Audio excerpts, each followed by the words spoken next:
Ladies and gentlemen, welcome back to the Hoplite channel. I am your host Hop, and you are here because you clicked on this video. Norse Literature, Saga of King Hrolf Kraki, Part 3.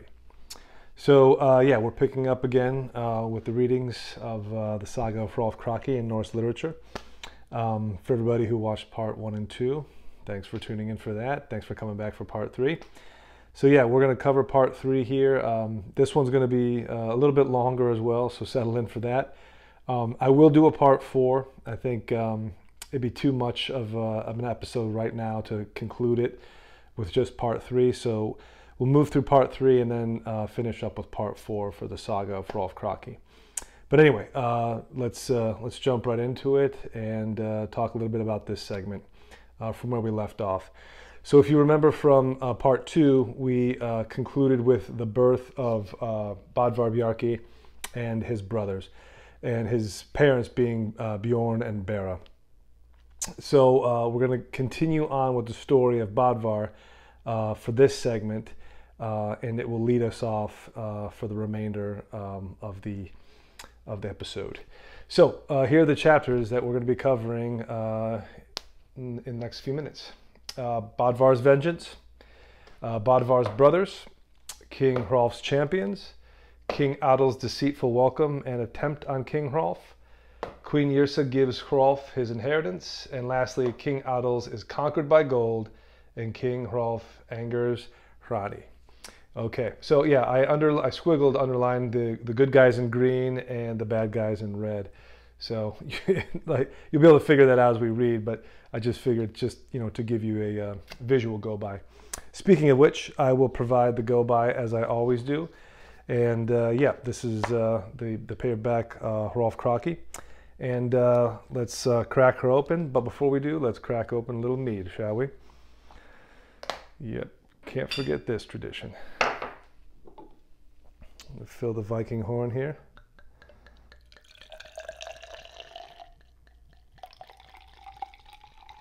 This is standard sweet mead, nothing fancy about this one. So yeah,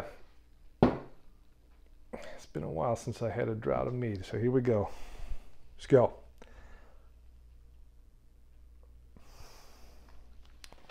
All right, let's start with Bodvar's vengeance, shall we? And then we jump to, this is going to be on page, had it here a second ago, 43. And it begins. Bodvar remained at home with his mother, who loved him dearly. Of all men, he was the most accomplished and handsome, but as yet he had not met very many people. Once he asked his mother who his father was. She told him about his father's killing, giving her son all the information. She explained how Bjorn had fallen under the spell of his stepmother. Badvar said, "We have wrongs to repay this witch." Then Bera told him how the queen had forced her to eat the bear's flesh, and the result can be seen in your brothers, Thorir Houndsfoot and Elk Frodi. Badvar said, "I think Frodi ought to have felt more bound to take vengeance on this cowardly witch for our father than to kill innocent men for their money and carry out other vile acts. Likewise, I think it is odd that Thorir went away without giving this ogress something to remember. So it seems to me that I should punish her on our behalf." Bera replied, "Arrange it so that she is not able to use her black arts to injure you." He said that it would be so arranged. Bera and Badvar now went to see the king. Following Badvar's advice, Bera explained to the king how everything had come about. She showed him the ring which had been taken from under the shoulder of the beast, explaining that Bjorn, his son, had owned it. The king agreed that without a doubt he recognized the ring. "I suspected that the queen was behind the strange events that have happened here, but for the sake of my love for her, I let matters remain quiet." Badvar said, "Send her away now, or else we will take vengeance on her." The king said that he wished to compensate Badvar for his loss with as much treasure as he might want, but that matters were to remain quiet as they had been before. He would give Badvar a position of command, the title of Jarl straight away, and after his days were over, the kingdom, if only no harm were done to her. Badvar replied that he did not want to be king. Rather, he said that he wanted to be with the king and to serve him. You are so trapped by this monster that you hardly have the wits to run your rightful kingdom, and from now on she will never thrive in this place." Badvar became so filled with fury that the king dared not stand in his way. Carrying a pouch in his hand, Badvar went to the queen's chamber. The king and Badvar's mother followed after him. Badvar entered the chamber and turned to Queen Hvit. He placed the rough leather bag over her head. Then he pulled it down and tied it around her throat. He knocked her off her feet, and with beatings and torments sent her to hell, dragging her through every street. Many of those who were within the hall thought this punishment was only half of what she deserved.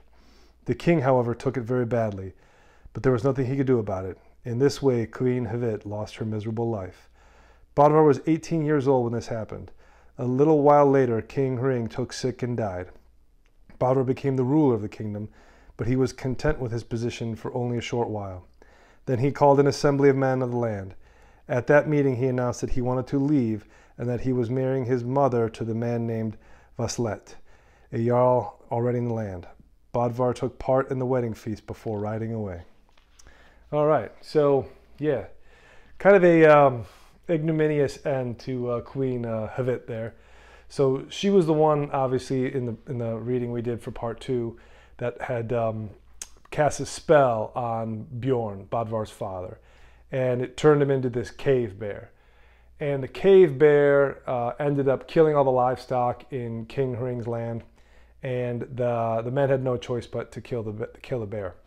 And Bera, as Bjorn told her one night, was to take a ring that would be underneath the shoulder of the bear after it was killed. And this would prove that the bear itself was Bjorn. And now the ring actually comes back into play for this part, because Badvar now is 18 years old and he's a man. He's asking his mother, how do we repay this witch? And she said, well, your brother's, Elk Frodi, the, centaur elk guy, he went away and now he's some jerk that lives on a street somewhere in a mountain, and he attacks people and steals their stuff. Throyer, I guess, the dog boy, he ran away. Whatever. So, I mean, it's just Badvar and his mom. So he says, well, I'm going to go talk to King Hring. You come with me, and then we'll explain everything. And they did, and King Hring now is probably well advanced in age, and he's just under the spell of this evil queen, right? She's just got him wrapped around her finger, and he understands that it's evil, and his son Bjorn probably died as a consequence of her magic and deception, but he can't bring himself to do it. So Badvar just says, all right, old man, I'm gonna handle things for you.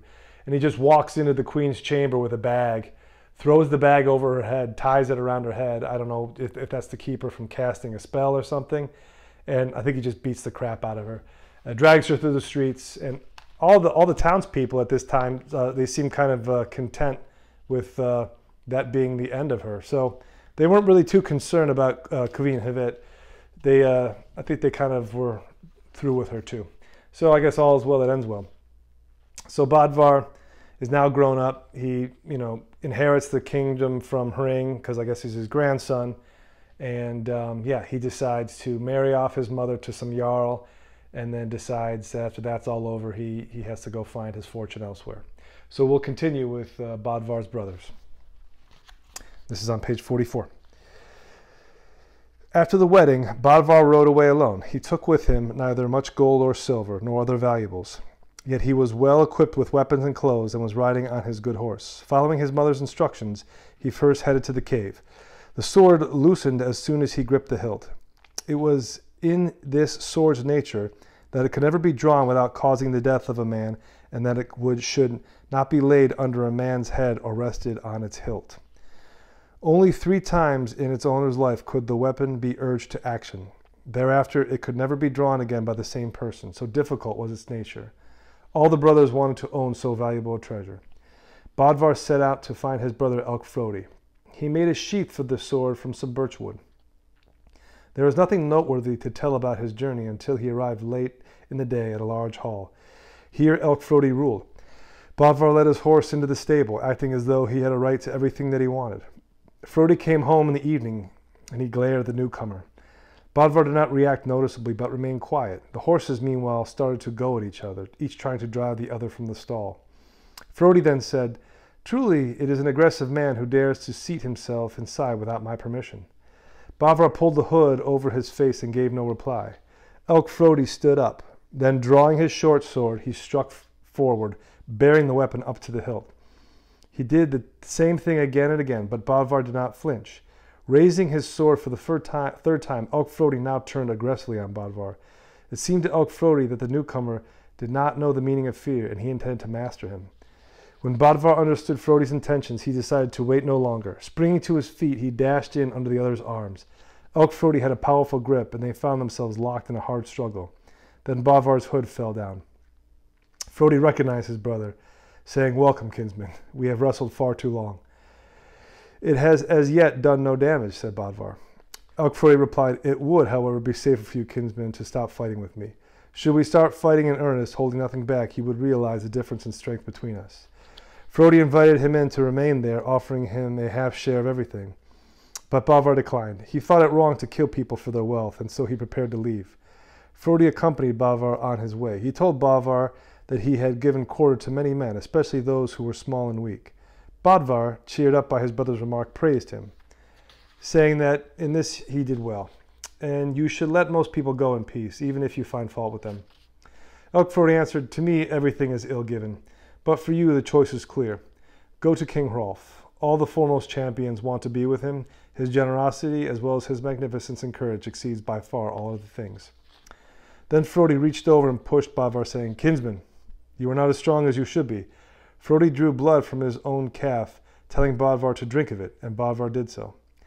Then Frodi shoved his brother for a second time, but Badvar stood firm in his tracks. "You are now exceedingly strong, kinsman," said Frodi. "I believe the drink has been of use to you. From now on, you will be ahead of most men in strength and prowess, as well as in courage and nobility. This thought pleases me immensely."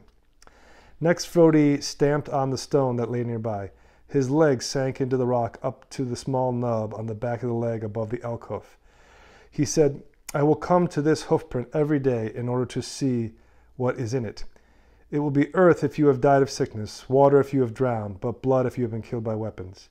If it is the last, then I will avenge you, because I love you best of all men." With this they parted, and Badvar went away. He arrived in Goutland, but King Thorir Houndsfoot was not at home. Badvar and Thorir looked so much alike that one could not be distinguished from the other, so people thought that Thorir had returned home. Badvar was placed in the high seat and served in all ways as though he were king. Since Thorir was married, Badvar was put to bed with the queen. But Badvar would not get under the bed cover with her, which she thought strange because she truly believed him to be her husband. Badvar told her everything, and she for her part kept the secret. So they continued in this way, talking together every night with a blanket separating them, until Thorir returned home. Then people realized who Badvar was, and the brothers held a joyful reunion. Thorir said that he would have trusted no other man to lie so close to his queen. Thorir invited Badvar to stay with them, offering him half of his movable property, but Badvar said he did not want any of that. Thorir then suggested that Badvar choose whatever he desired to take away with him, offering also to supply him with his troop of men, but again Badvar refused. Badvar now rode out, and Thorir accompanied him for a way. The brothers parted in friendship, but also with unspoken misgivings. Nothing is said of Badvar's travels until he arrived in Denmark, and was only a short distance from Hrothgar. One day a heavy rainstorm soaked Badvar thoroughly. His horse, which he had ridden hard, was exhausted under him. The going was heavy, since the ground had turned to mud. That night it grew very dark, and the downpour continued steadily. Badvar took no notice until his horse stumbled on a large obstacle. He dismounted and looked around, so realizing that he had come upon some sort of house. He found the door, knocked on it, and the man came out of the house. Badvar asked for shelter for the night. The farmer answered that he would not send him away in the dead of night, especially as he was a stranger. From what the farmer could see, the stranger seemed to be very imposing. Badvar stayed there overnight and was treated hospitably. He asked many questions about the exploits of King Hrolf and his champions, inquiring also about the distance to Hrothgar. "It is now a very short distance," said the farmer. "Do you intend to go there?" "Yes," replied Badvar, "that's my intention." The farmer declared that it would be fitting for him to do so, because I see you are a large, powerful man, and they think themselves great champions. And the old woman living there sobbed aloud, as she did whenever they mentioned King Hrolf and his champions at Hrothgar. Badvar asked, "Why are you crying, you simple old woman?" The old woman said, "My husband and I have one son, who is named Hot. One day he went to the stronghold to amuse himself, but the king's men taunted him. He could not stand up to such conduct, so the men took hold of him and stuck him into a pile of bones. It is their habit at meal times, when they are finished gnawing at the meat from the bone, to throw it at him. Sometimes if the bone hits him, he is badly injured. Whether he is alive or dead, I do not know, but I ask him this reward from you, in return for my hospitality, that you throw smaller bones at him rather than larger bones, that is, if he is not already dead. Badvar answered, I will do as you request, but I do not think it is warrior-like to strike people with bones or to harm children or men of small account. Then you will do well, said the old woman, because your hand seems to be strong, and I know for certain that if you choose not to hold back, an opponent would have no refuge from your blows. Bodvar continued on his way to Hrothgar. After arriving at the king's royal residence, he immediately stabled his horse in the stall with the king's best mounts without asking anyone's permission. Then he entered the hall, where there were only a few men. He sat down near the entrance, and after he had been there a short time, he heard a noise coming from somewhere in the corner.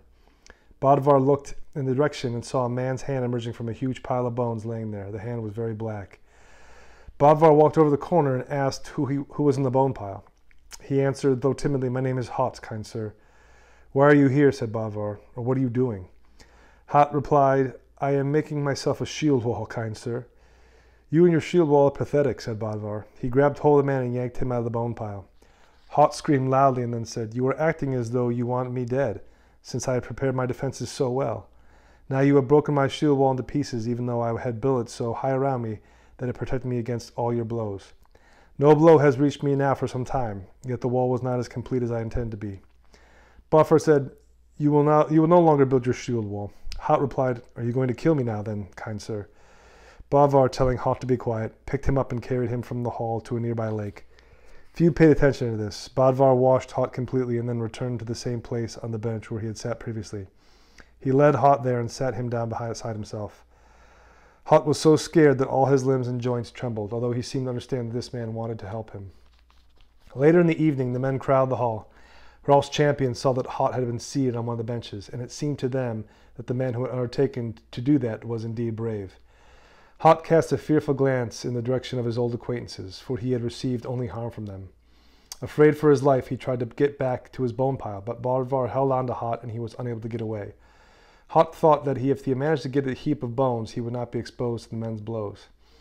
The king's men now took up their old habits. At first they threw small bones across the floor at Bodvar and Hot. Bodvar acted as if he saw nothing.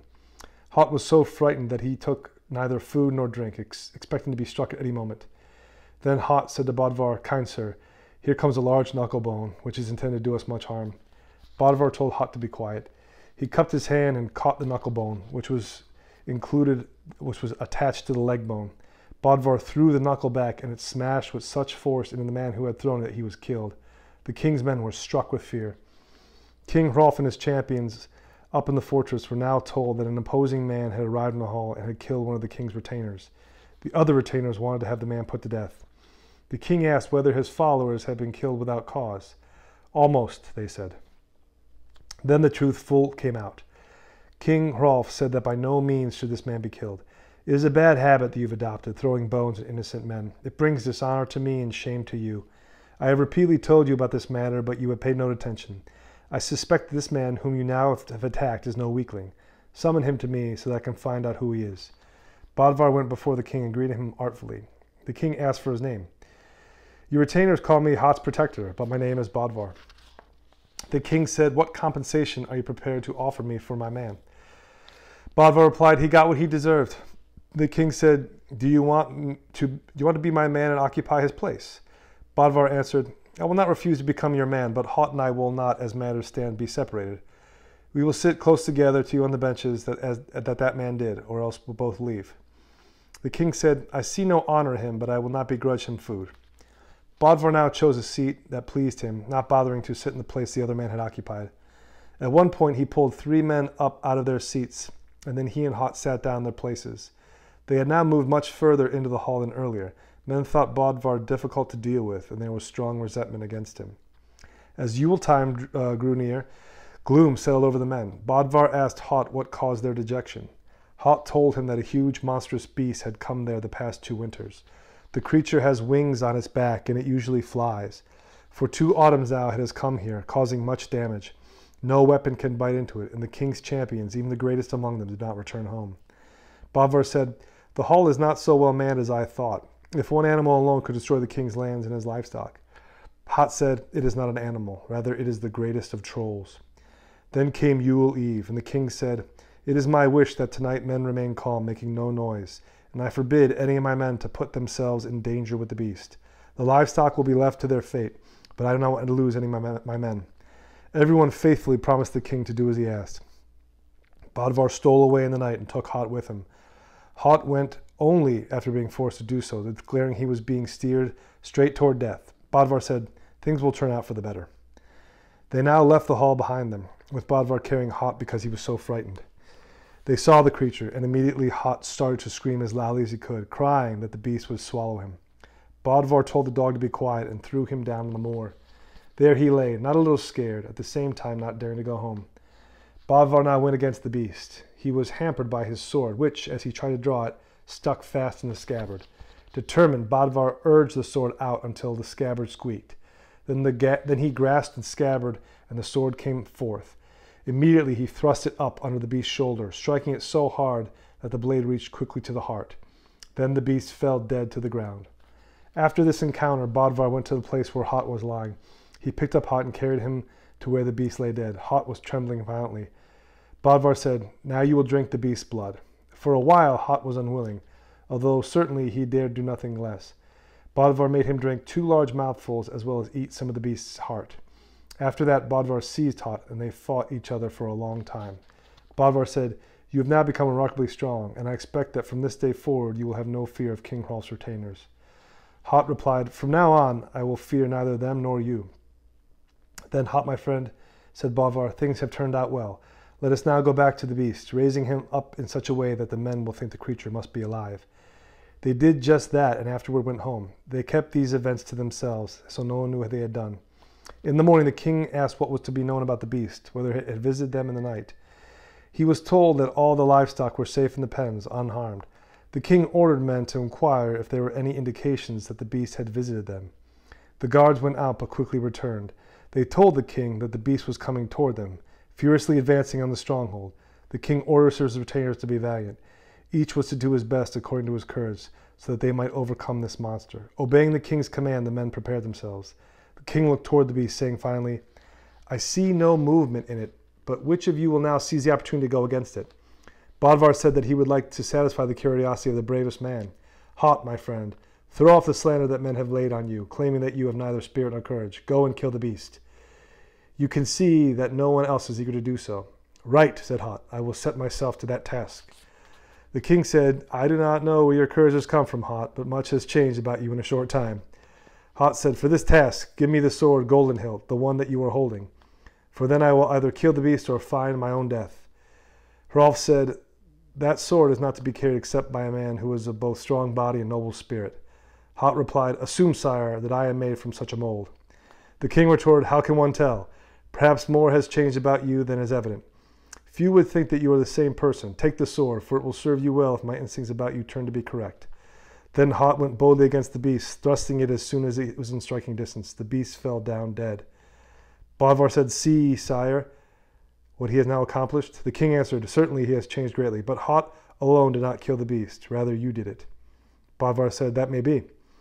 The king said, "I knew when you came here that few would be your equal, but it seems to me that your finest achievement is that you have made Hot into another champion. He was previously thought to be a man in whom there was little probability of much luck. I do not want him called Hot any longer. Instead, from now on, he will be called Helti. You will now be called after the sword Golden Hilt." And there ends this tale of Badvar and his brothers. Okay, so that was a long one. A lot happened in that chapter. So what happens? Badvar sets out, and he decides to go see his brothers before he decides on doing anything further. It's almost like a family reunion. And this is typical like guy stuff. Badvar finds out where his brother Elk Frodi is, the elk centaur guy, and he knows that he's up in the mountains somewhere, and he finds this hall, and he puts the horse like in his brother's stall, but conceals his identity. And so Frodi shows up, and he's like, "Who is this asshole?" So he asks him, "You're pretty brave to be doing this without getting my permission." And Badvar still doesn't let on who he is. Of course, they get into a fight because Frodi thinks that someone is trying to, dispossess him of his house. But then after they're done fighting for a little bit, the hood comes off and Frodi sees it's Badvar. He's like, "Oh, it's you. That's funny. Great. You're lucky. You're lucky I was holding back. Otherwise, I really would have given you an ass kicking." Badvar says, "Sure." So he decides to not take Elk Frodi up on his offer to give him half of his share because he doesn't agree with his lifestyle, robbing men and being a jerk. But Frodi says, "Well, I don't rob everybody. Some people I let go." And it's like, "Oh, well, I guess that's good. Good for you." And then for some reason, Frodi cuts his leg and tells his brother to drink his blood. That was a weird passage, but I guess it gives him like the strength of the elk, right? It's maybe what the Norse believed, that you would have the spirit of this animal if you were to drink its blood or eat its flesh. And we see that in the later passage with Hot being made to drink the blood and eat the heart of the dragon. But it could also be an allusion to Norse literature weaving in Christianity, right? So we know Christ at the Last Supper offered his body and his blood to his disciples as a way of remembering his passing. You say it's like, well, is this cannibalistic tradition, in keeping with all different cultures? Not necessarily, but it appears it's similar in this regard. And this blood that he drinks from Elk Frodi gives him strength. Elk Frodi stamps his foot on a rock and says, "If you're killed by earth, water, or blood, I'll know which way, and if it's blood, I'll come avenge you." Badvar says, "Thanks." Then he goes to see his brother Thorir. And Thorir, I guess, and he are more or less identical twins. Although Badvar is different in the sense that he doesn't have dog feet. So everybody thinks it's Badvar. Everyone thinks that Badvar is Thorir. So they say, "Oh, it's the king. He's back." Badvar again plays the same game. "Yeah, it's me. It's Thorir. You're king. I'm back." Is the throne still in the same spot? And then they said, "Oh well, yeah. I guess you're here. We'll throw a feast, and yeah, you'll share a bed with the queen." And he's a real gentleman, though. He still plays this game, but he's not so much of a cat as he's going to climb under the sheets with his sister-in-law. So he goes to bed with his brother's wife, right? But he keeps it above the sheets. So whatever. I mean, like he's like, and then Thorir comes back and he's like, "I knew I could trust you around my wife. All these other guys, they would have done something, but you went to bed with her and you slept above the sheets. That's how I know you're a good guy." It's like, okay, whatever. Thorir also offers him half of his stuff. He says, "Nah, it's okay. I'm not staying long." And then he resolves to go to King Hrolf and join his champions. And before he does, he travels on his way and he meets an old couple that has a son named Hot. And Hot is this geek that gets beat up by the jocks, and he's under this bone pile when he shows up at King Hrolf's hall. But Bodvar is like Svipdag, right? He walks in there, he kind of makes himself at home because he's a badass, and he sees Hot in the corner. He's like, "All right, I'm pull this guy out, wash him up, sit him down. He's my buddy now." He's kind of like he's the Zach Morris, and then Hot is like the Screech. So Screech, Hot is like, "Well, this is a bad idea. I mean, when they see me sitting here, they're gonna kick my ass again, and they're gonna start throwing bones." And they start throwing bones, and then Badvar tells him, "Hey, Screech, just chill out." The bone comes flying at them. He grabs it, throws it right back at the guy, and the bone knocks him out dead. And so everybody in the hall is like, "Whoa, did you just see that? Let's tell King Hrolf about this and get this guy killed." And Hrolf is like, "Will you jerk-offs throwing bones at people again? I told you not to be doing that. It's bad for business. It looks bad for me to have you doing that, and it shames you. And whoever that guy was that got smoked with the bone, whatever, screw him. It was a bad idea to begin with, and now he got taught a lesson. Let there be a lesson to all of you." So let me talk to this guy, though, Badvar. I want to know who he is. And then King Hrolf's like, "Well, how are you going to compensate me?" He's like, "I'm not. The guy got what he deserved," which is true. So Hrolf realizes he can make maybe a break even on this. "How about you become one of my men? How's that sound? You take this guy's place." He goes, "I guess so. That's a good idea, sure. But I'll tell you what, if it's me, it's got to be Hot as well. If you're going to have Zach Morris, you got to have Screech." It's like, all right, well, Screech seems like kind of a geek, but he can stay, I guess, if you're vouching for him. And then what happens, right? They're sitting in the hall. It's quiet on Yuletide. right? Which would have been around Christmas time. And they're afraid because there's this winged creature, a dragon more or less, that comes and kills the livestock and has killed many of Hrolf's men. And Hrolf wants just people to be quiet for this night because he doesn't want any harm to come to the men. The livestock, well, they're going to be on their own because he can't keep them quiet. But just for the men, keep your voices down. No partying, no merrymaking. What does this sound like? It's the Beowulf myth, right? It's the myth of Grendel coming to the mead hall, and then after Beowulf kills Grendel, the dragon as Grendel's mother, revisiting and taking vengeance for her monstrous son's death. So Badvar has an idea. He's like, we're going to go kill this monster. They never name it in Hrolf's story, but it's Grendel or it's the dragon. But it's described as the dragon. And he decides to take Hot with him. And Hot, is pissing himself, scared. And he's like, well, we're going to get killed out here. I don't know about this. And so Badvar just says, like, hey, just sit, throws him down, says, like, just stay there. Don't do anything stupid. Dragon shows up. Bodvar gets his mythical weapon that was left to him, right? Excalibur that was left in the stone. Takes it out of the sheath finally and stabs the dragon in the heart. It dies. Tells Hot to come over.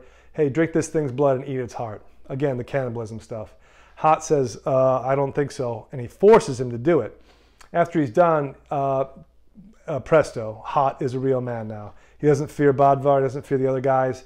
Now it's almost like he's just, got this courage. So yeah, eating the dragon's heart, drinking its blood after your buddy kills it, that will make you a man. So they go back and they say, hey, we'll keep this a secret, right? And we'll make it appear as though this thing is still alive so that when King Hrolf calls forth people to kill it, you can kill it, right? Kill it. It's already dead because I killed it. But you kill it and make it appear as though you did this of your own courage and your own volition. And that's what Hot tries to do. And King Hrolf says, all right, well, I guess go for it, Hot. Hot says, oh, I need your sword. And Hrolf is like, hold on a second, Screech. This is King Hrolf's sword. I'm King Hrolf. You have to be a badass in spirit and body. And right now, you just seem to be a badass in spirit. So why should I do this for you? And Hot insists upon it because he knows the thing's already dead. And so eventually, Hrolf, relents, gives him the sword. And Hot jumps down there and stabs this already dead dragon, to death again. But Hrolf is not fooled. And he goes, okay, I think, Badvar, you actually killed this thing. And Badvar's like, maybe I did, yeah. So he says, okay, you two, you got one over on me. But the dragon's dead. Peace has returned to my hall. Hot's now, his new name will be Helti, which means the golden hilt one. And yeah, now that was the story of Badvar and Hot. Zack and Screech. All right, so let's move on to the next one, King Hrolf's Champions.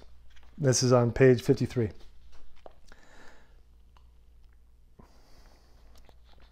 Now the winter passed until the time when the king's berserkers were expected home. Badvar asked Hjalti about the berserkers' habits, and Hjalti replied, upon returning to the king's guard, it was their custom to challenge each man and every man. They begin with the king, asking him if he considers himself their equal. The king answers, that is difficult to say with men who are as valiant as you are. You have distinguished yourselves in battles and bloodlettings with many peoples in the southern regions of the world as well as here in the north. The king answers in this way, more from courage than from fear, because he knows their minds, and they have won great victories for him. Next they ask every man in the hall the same question, but no one reckons himself their equal. Badvar replied, King Hrolf's choice of warriors is limited if everyone turns cowardly because of these berserkers. After this remark, they stopped talking. Bodvar had now been with King Hrolf a year, and when the Yule arrived, as the king sat at the table, all at once the doors of the hall burst open and 12 berserkers rushed in. With all the iron in their equipment, they were as gray as broken ice. Bodvar quickly asked Hjalti if he dared to pit himself against one of them.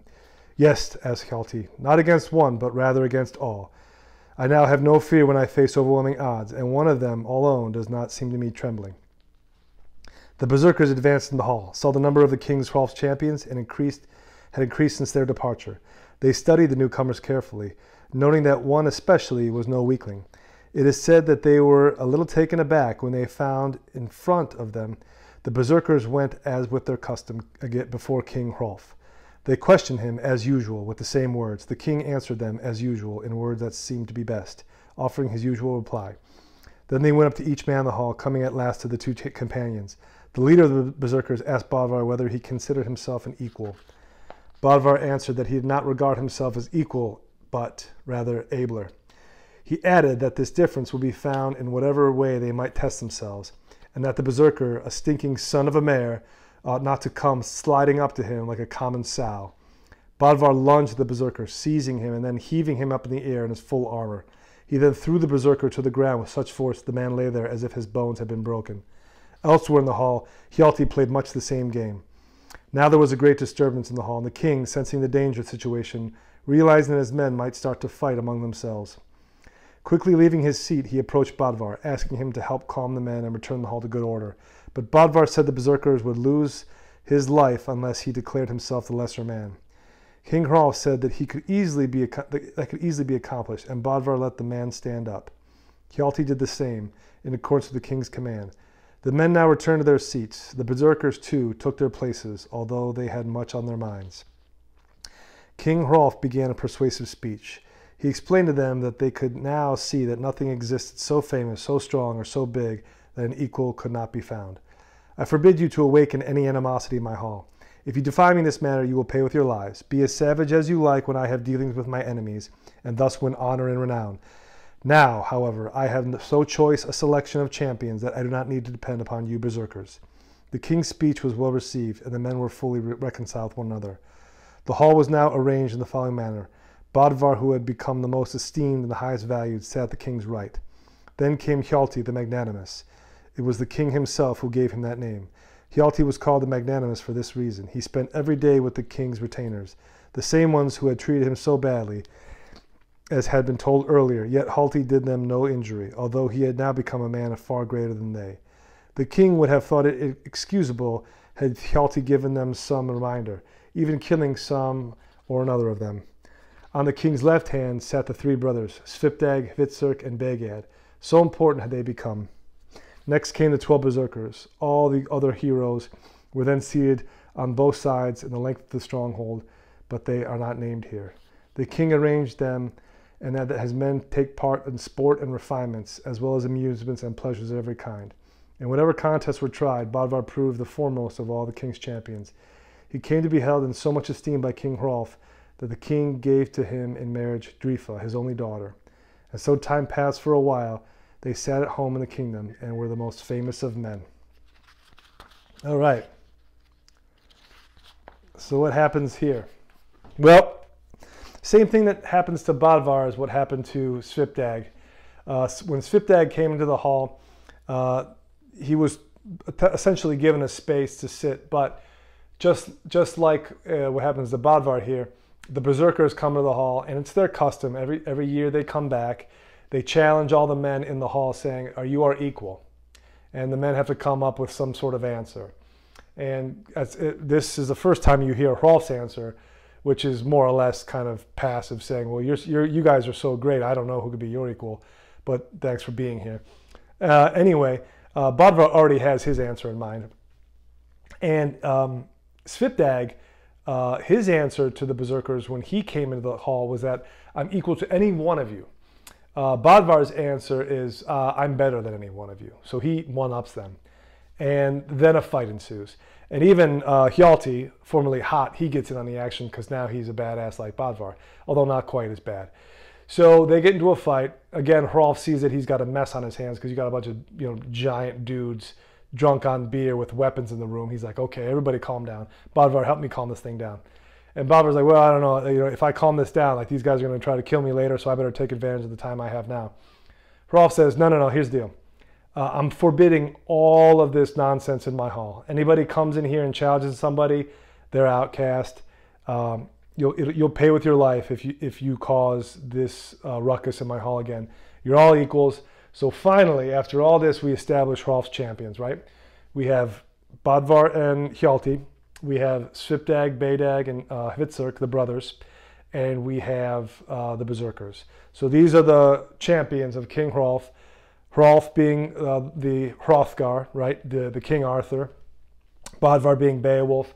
Svipdag, Hvitserk, and Bedag being the three brothers, the three champions in their own time. And those are the men of King Hrolf. They are similar in regard to the men of Arthur's Round Table. And that's where we tie in the Anglo-Saxon tradition with this, this Norse literature.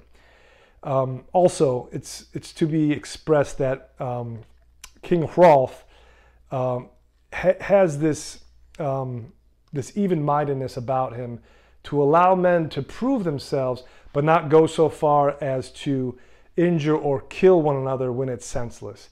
And this is considered good judgment.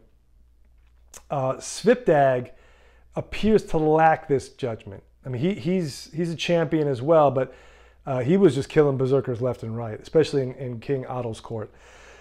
Badvar, for whatever reason, appears to have similar judgment that King Hrolf has.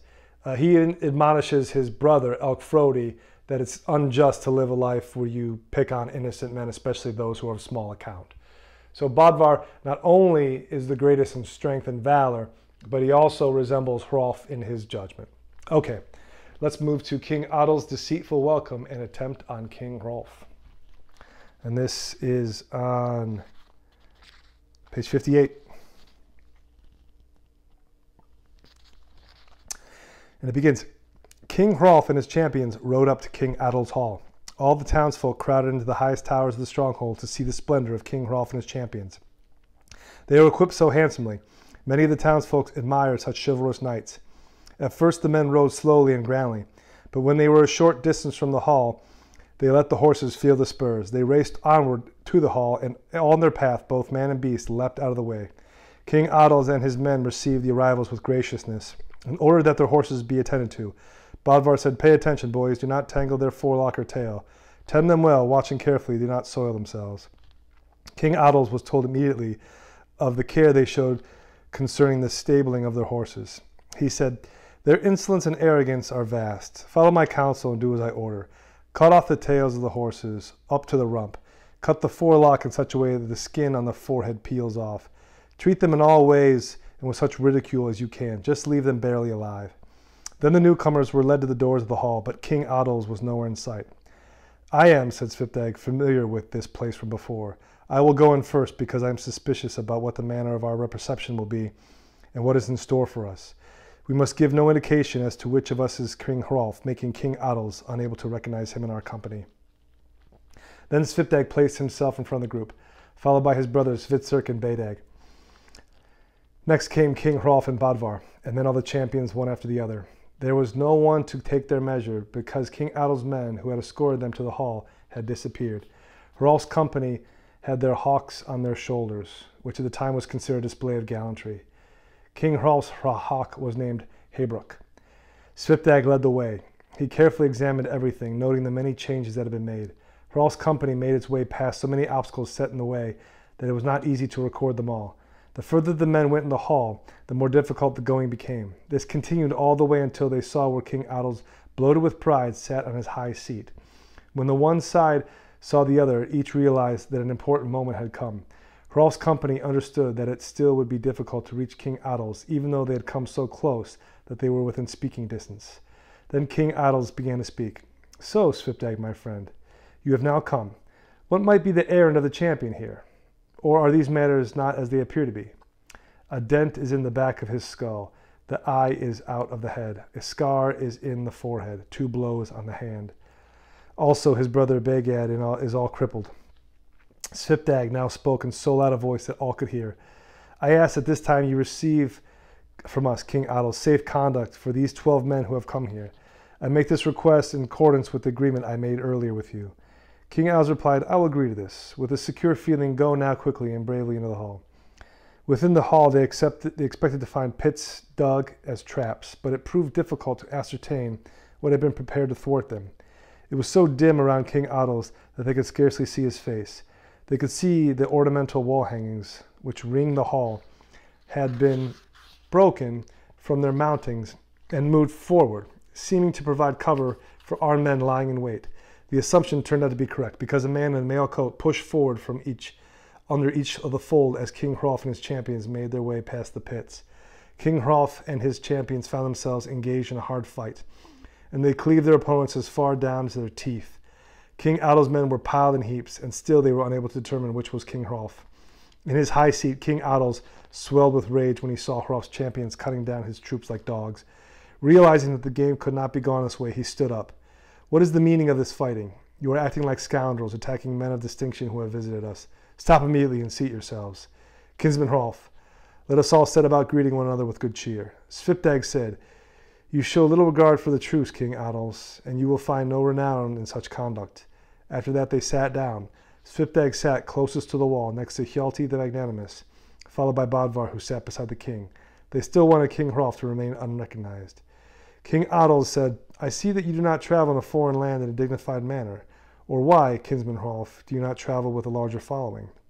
Svipdag replied, "I see that you do not shrink from the working treacherously against King Hrolf and his men. It is not your concern whether he rides here with a few or with many men." And so they ended their talk. Okay, so what happens here? So Hrolf and his champions decide to pay King Adils a visit. And King Adils, as we know from Svipdag's story, is powerful but deceptive and treacherous. So he welcomes the men. They stable their horses. He tells the men, "Hey, just treat the horses poorly as you can so that they're barely alive. Insult them." And then when they come into the hall, Adils is seated at the throne, but in the hall there are all these obstacles in the way. It's almost like they kind of made an obstacle course for the men to navigate. And they think there might be pits somewhere, and that there might be men hiding behind the tapestries, which there are. And they spring out, and a fight ensues. And King Adil's men take a roundhouse beating. So when Otto sees that his men aren't going to be able to subdue Hrolf and his men, he tells them, "Hey, stop it. You're treating our guest poorly," as though he didn't arrange this, and says, "Everybody sit down and we'll break bread and receive each other well now." And he's still trying to ascertain who among the company is actually King Hrolf. So he asks these questions. But Svipdag knows that Adils is treacherous and is the spokesman on behalf of Hrolf during this encounter. All right, now we'll move to the attempt on Hrolf. This is on page 60. King Adils attempts to defeat King Hrolf.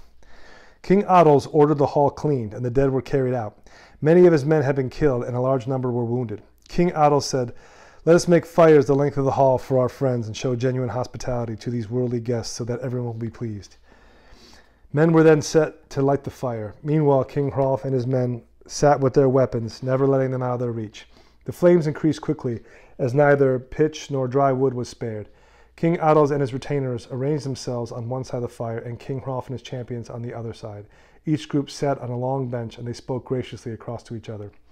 King Adils said, "Concerning you, champions of King Hrolf, there is no exaggeration in what is said about your valor. Of course, you think yourselves better than anyone else, but there is no lie in what is said about your stamina. Now build up the fire," said King Adils, "because I cannot discern clearly which one of you is the king. They will not flee from the fire, even if they are warmed by it." So it was done as Adils instructed. He wanted in this way to learn for certain where King Hrolf was, assuming that Hrolf would not be able to tolerate the heat as well as his champions. To Adils it seemed that it would be easier to get hold of Hrolf when he knew for certain where he was. Truly King Adils wanted Hrolf dead. Badvar realized this fact, as did several others, and they could only shelter the king partly from the heat. They did this as well as they could, but not so much as would be revealed.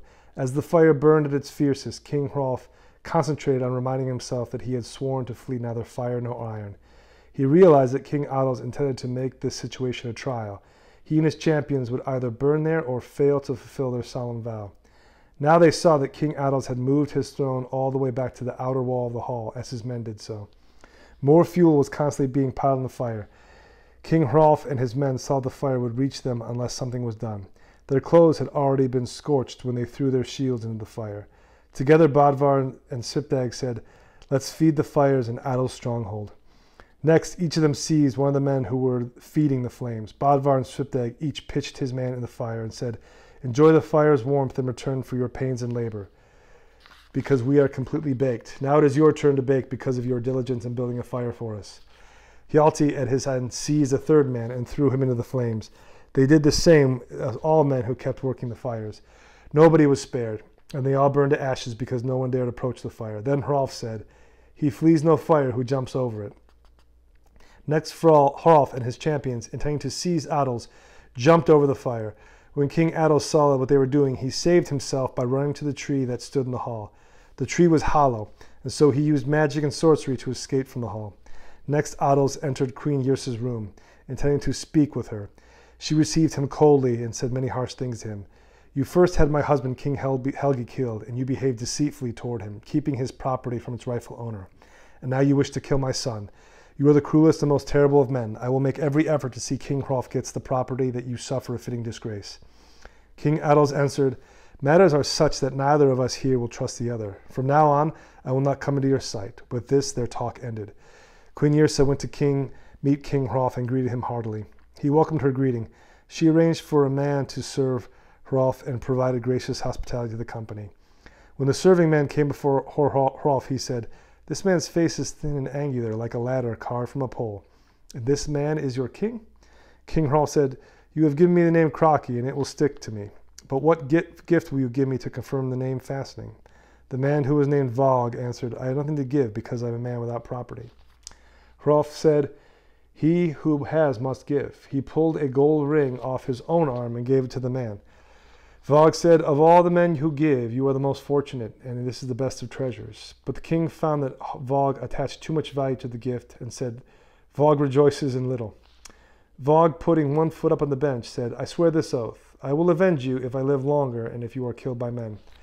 The king said, You mean well, though there are others more likely to undertake this project than you. They understood this man would be faithful and true in the small ways in which he could contribute. They thought, however, that Vog was destined only for minor accomplishments because he was a man of little account. From then on, they concealed nothing from him. Now they wanted to sleep, and they believed that they could rest without fear in the rooms chosen for them by the queen. Badvar said, Things have been nicely prepared for us here, and the queen wishes us well, but King Adils wishes us much harm, as he can cause. I would be greatly surprised if events conclude as they are now. Vog told them that King Adils was so devoted a heathen sacrificer that his like cannot be found. He sacrifices to a boar, and I scarcely understand that such a monster can exist. Be on your guard, because King Adils is putting all his energy into looking for a way to destroy you. I think the possibility more likely, said Badvar, that he will remember having to leave the hall this evening because of us. You should keep in mind, said Vog, that he will prove to be cunning and savage. After this conversation they fell asleep, but a noise from the outside awoke them. The noise was so loud that it echoed everywhere, and the house in which they were sleeping shook and swayed as if it was a soft ground. Vog began to speak. Now the boar has been set in motion, sent by King Adils to take revenge on you. It is such a great troll that no one can stand against it. King Hrolf had with him a great hound named Gram. It was outstandingly brave and strong. The troll burst into the house. It had the likeness of a boar, and hideous sounds came from its trollish nature. Badvar sent the hound against the boar, and the dog attacked without hesitation. A fierce struggle followed. Badvar aided the hound, hewing at the boar, but his sword could not cut into the beast's back. The hound Gram was so strong that it was able to tear the ears off the boar, taking with them all the flesh from the cheeks. All at once the boar withdrew, disappearing downward from the place where it had been standing. Next, King Adils arrived outside the house with a large following of armed men. They immediately set fire to the house, and inside King Hrolf and his champions realized yet again there would be no shortage of fuel. Badvar said, A sad death's day if we are to be buried inside here. I would rather choose to fall before weapons on a level plain. If this burning is allowed to happen, it will be an unfortunate ending for King Hrolf's champions. I see no better plan than to hurl ourselves against the planks of the wall, in that we may manage to break out of the house, if only that is possible. This task proved to be difficult, for the house was strongly built. Each one of us, said Bodvar, will have his man before him when we come out, but as previously, they will quickly lose courage. It is an excellent plan, said Hrolf, and it will serve us well. All right, yeah, that was a long one too. So what happens here? So Adils tries to build this fire to, I guess, warm the place. And it's thought that maybe by doing so, it will expose King Hrolf, because I guess he can't stand the heat as much as his champions. That was his plan. Literally turn the thermostat up in the place hot enough so that the champions sit in their spaces and King Hrolf retreats. But Hrolf doesn't retreat. And instead, Bodvar and Svipdag say, well, let's just throw the guys that are making the fire into the fire. And they burn them. When they do this, Adils jumps into the hollow tree, which is inside the hall, and escapes. And then we see Queen Yrsa again. And we know why Hrolf is here and why Adils is trying to kill him. Queen Yrsa still has the inheritance left by King Helgi. King Helgi being Hrolf's father, as we covered in part 1.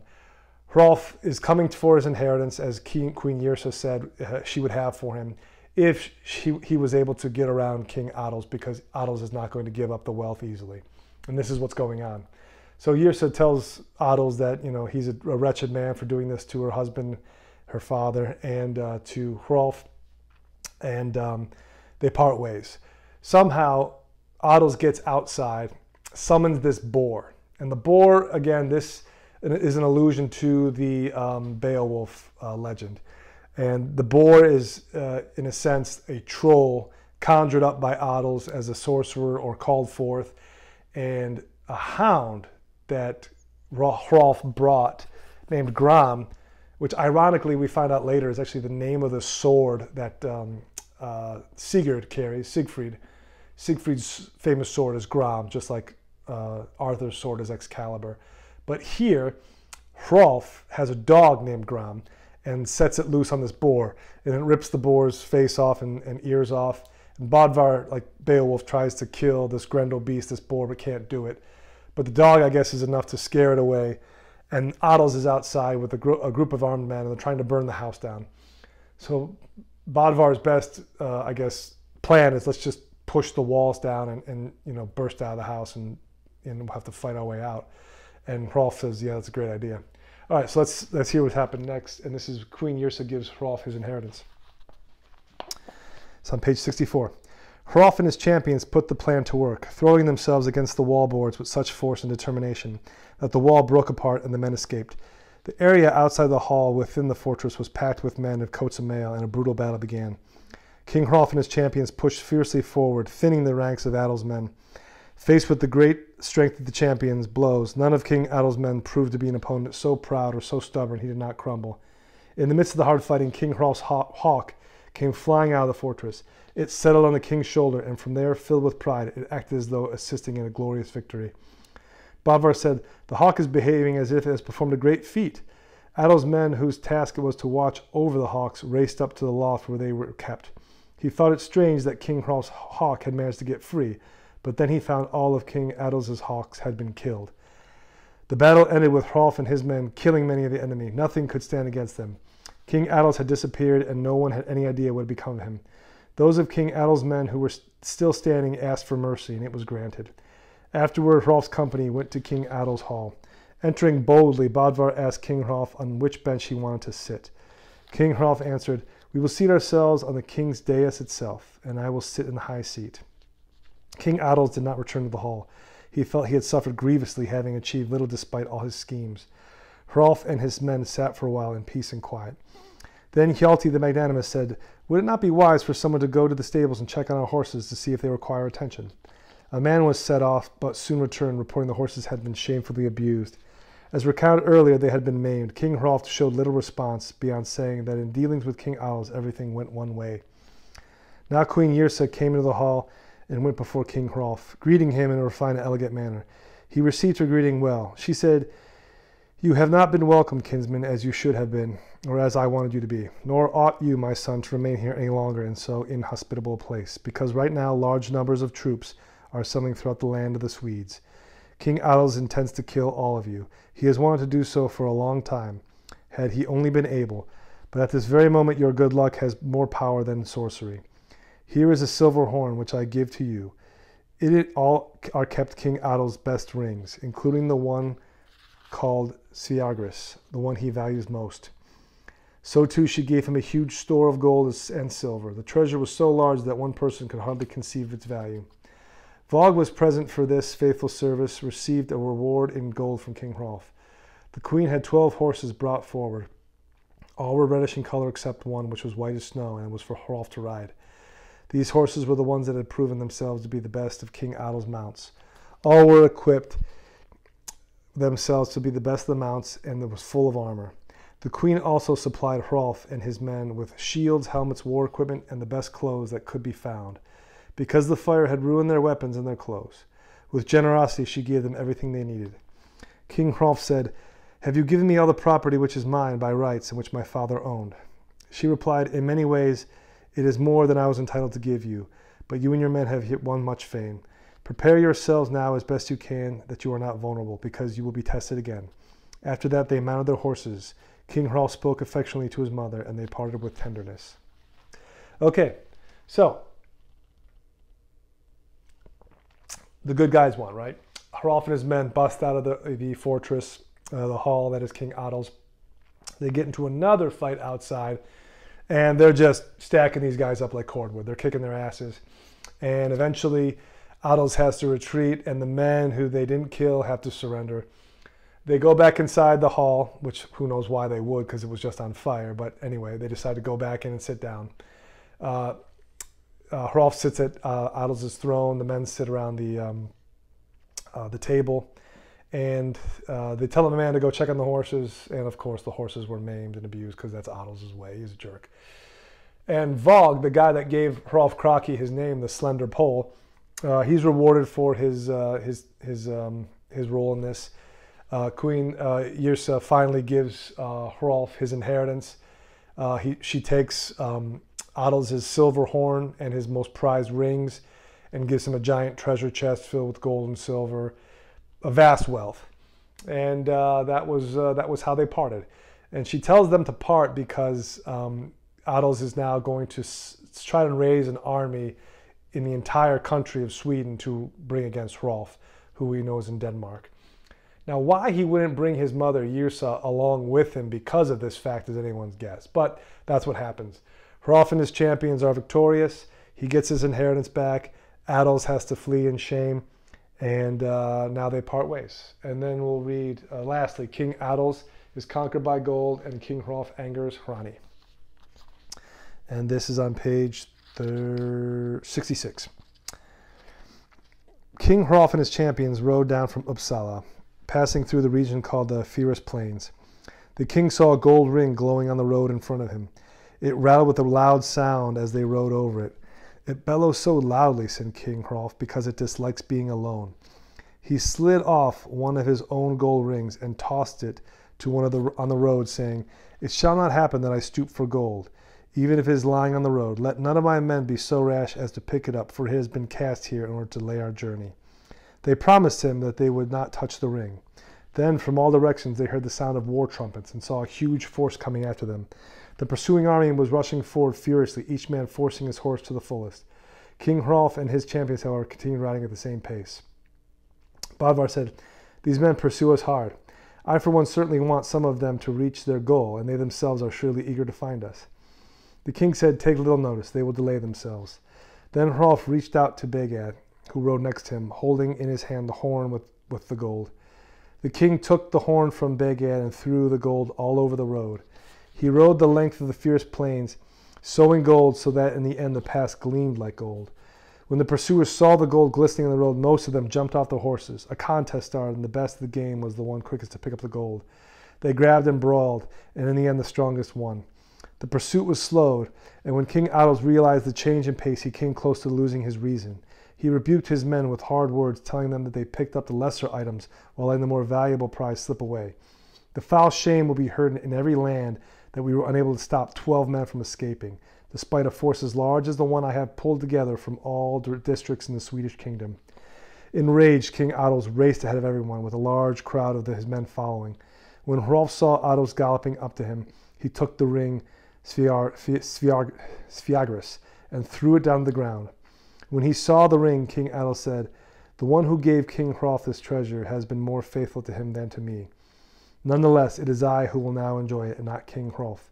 Adils, wanting above all else, retrieved it, reaching out with the shaft of his spear to the spot where the ring lay. He bent down over his horse and guided his spear through the hole of the ring. Seeing what Adils was doing, Hrolf turned his horse around and said, "I have made the greatest of the Swedes stoop like a swine." Then, just as King Adils was pulling the spear shaft with the ring on it back toward him, King Hrolf galloped up and sliced off both of his buttocks, right down to the bone. He did this with his sword, Skofnung, the best sword ever carried in the northern lands. King Hrolf then told King Adils to endure this shame for a time. "Now you know where Hrolf Kraki is, the one whom you have sought for so long." King Adils, suffering a loss of blood, grew faint. he was forced to turn back, all the worse for the encounter. Meanwhile, King Hrolf recovered the Sphinx Sviagris. There the two kings parted, and it is not told if they ever met again. Meanwhile, Hrolf's company killed all of King Adil's men, who, exposing themselves to the most danger, had ridden out in front. These warriors did not need to wait long for King Hrolf and his champions, since none of the champions thought themselves too good not to offer them their services. Among the champions, no one squabbled over who would act once the opportunity arose. King Hrolf and his men now went on their way. They rode almost the whole day, and as night fell, they found a farm. The farmer came to the door, and who was it but Farmer Hrani? He offered them full hospitality, declared that the journey had not turned out so much differently than what had been predicted. The king confirmed this remark, adding that Hrani was a man not blinded by the smoke of deception. "Here, I want to give you these weapons," said the farmer. The king replied, "These are hideous weapons, farmer." There was a shield, a sword, and a coat of mail, but King Hrolf refused to accept the equipment. Hrani's mood quickly changed. He nearly lost his temper, thinking that he had been shown dishonor. Hrani said, "You, King Hrolf, are not acting as cleverly as you think, and you are not always as wise as you might assume." The farmer was much offended. Now there was no staying the night. Even though it was dark outside, they prepared to ride away. Hrani's face showed only displeasure. He thought himself poorly valued. The king had refused to accept his gifts, and he did nothing to hinder their leaving if that would please them. King Hrolf and his company rode out, and matters stood. There were no farewells. When they had not gone very far, Badvar halted and said, "Good sense comes late to fools, and so it comes to me now. I suspect that we have not behaved very wisely in rejecting what would have been accepted. We may have denied ourselves victory." King Hrolf answered, "I suspect the same, because that must have been Odin the Old. Certainly the man had but one eye." "We should turn back as quickly as we can," said Svipdag, "to test the truth in this matter." They retraced their paths, but the farm and the man had disappeared. "It is of no use to look for him," said Hrolf, "because the man was an evil spirit." Then they went on their way, and nothing is told of their journey until they returned to the kingdom of Denmark. There they settled in quietly. Bodvar advised the king that he should take a little part in battles from then on. To Badvar it seemed likely that they would not be attacked if they remained quiet. He said that he was fearful that the king might not be victorious from then on if he trusted his luck in battle. King Hrolf answered, "Fate rules each man's life, and not that foul spirit." Badvar replied, "If it were up to us, we would choose least of all to part with you. I suspect, however, that it is but a short time before momentous events affect us all." With this they ceased their talk. From this journey they gained much renown. All right. Whew, that was long, right? So we reached the end here. King Adils is conquered by gold, and Hrolf angers Hrani. Okay, so what happens? So as Hrolf and his champions are riding away, they have this treasure with them. And Adils, I guess, had managed to literally motivate the entire country of Sweden to ride after him and to seek vengeance on Hrolf and these 12 champions. And what does Hrolf do? Well, he says, "I know how we can get away. I'm going to take the smallest parts of the treasure and literally scatter the road with these trinkets, these coins, these rings, these jewels. And as these people come that are brought by King Adils to take vengeance, they will see this treasure. They will get off their horses and they will give up the pursuit, and they will try to gather up as much wealth as they can." And that's actually what happens. And Adils is furious about this, saying, this guy has much more treasure with his company, and you would forego that for these little trinkets he left behind. But even Hrolf knows that Adils has a price, and he takes Sviagris, yeah, the most prized horn in Adils' possessions. And he too casts it on the ground. Adils is overcome with this wealth because he's greedy and he's wicked, and he bends to pick it up. And as he does so, Hrolf draws his sword, rides up, and literally slices down to the bone and cuts off King Adils' ass. He unasses him. He de-asses King Adils, cuts off his buttocks. That would be pretty hilarious. So, yeah, as you can imagine, though, a lot of blood loss is the result. King Adils has to ride away assless, and that was the last they met. And as they make their way back to Denmark, they come across Hrani. And there was a previous tale of Hrolf and his men encountering this farmer. But in this scenario, they come to the farm. Hrani is happy to see them. And the old guy offers him some some equipment, right? It's like, you know, a rusty old chainmail, maybe a sword, maybe a helmet, whatever. And Hrolf says, hey, you know, thanks, old man, but no thanks. We don't want your junk. And the farmer's like, well, you're, you know, not as cool as I thought you were. So, yeah, you suck. Get out. You can't stay. So Hrolf and his men decide to leave. And Badvar, you know, being the #1 champion, stops and says, I think we screwed up there. I think that farmer was not all that he appeared to be. I think that may have been Odin. And this is a reoccurring theme in Norse literature, as it is in Greek mythology. As I said, Zeus will often come down to Earth and take part in the lives of his creation, the mortals, to see how they regard him, to see how they treat him. And yeah, sometimes Zeus will actually go down to Earth specifically to fool around with hot young maidens, but that's different. In this story, Hrani, Odin, comes down to reward Hrolf for his good fortune and for his valiant champions, is refused his gift, and this possibly curses Hrolf and his champions. And they ride away with this thought in their heads, thinking maybe we should go back and, you know, try to make amends and see if we can undo what we did. Of course, they go back. There's no farm. There's no farmer. Hrolf just says, "Oh, it was an evil spirit. It wasn't Odin necessarily. Maybe it was something evil." But they're still worried about that this may have been Odin's curse. And that's where we'll leave it till we pick up for part 4 of the saga of King Hrolf Kraki, and we'll conclude it with part 4. Anyway, I know this has been a long video. These are the readings. This is probably the best segment of the saga of King Hrolf Kraki. This is where all the action takes place. This is where he finally assembles, you know, his 12 berserkers, his 12 disciples. You've got you know, queens and kings. You've got greed. You've got vengeance. You've got gods. You've got, you know, curses. You got all that cool stuff, right? It's just a really cool, like, heroic epic that shares much in common, as I said, with Beowulf and with King Arthur. So yeah, we will pick it up next time with part 4 and the conclusion of the King Hrolf Kraki saga. Again, thanks for tuning in. Hope you enjoy this one, and as always, take it easy.